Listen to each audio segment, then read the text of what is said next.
பொறுத்தது போதும், நம்ம இனிமேல் பொங்கித்தான் எழ வேண்டும்.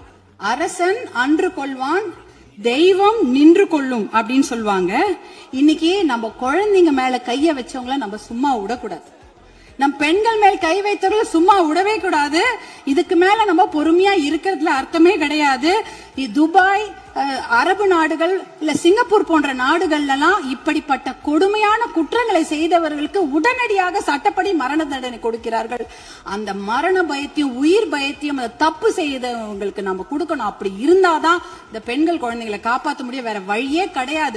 ஏன்னா அவங்க நினைச்சிட்டு இருக்கிறாங்க, இன்னும் ஒரு 5 வருஷம் பொறுமையா கேஸ் ஆடிக்கிட்டே போலாம், பொறுமையா வெளில வந்துடலாம். இந்த கோர்ட் இல்லைன்னா அந்த கோர்ட், அந்த கோர்ட் இல்லைன்னா அதுக்கு மேல கோர்ட்னு போய் போய் அவர்கள் வெளியில வந்து விடுவார்கள் என்ற தைரியத்துலதான் இவ்வளவு பெரிய தவறுகளை செய்கிறார்கள். அவர்களுக்கு அந்த உயிர் பயத்தை, குழந்தைகள் மேல் கை வைத்தவர்களுக்கும் பெண்கள் மேல் கை வைத்தவர்களும் அந்த உயிர் பயத்தை கொடுத்தாதான் இனிமேல் அந்த தவறை செய்ய மாட்டாங்க.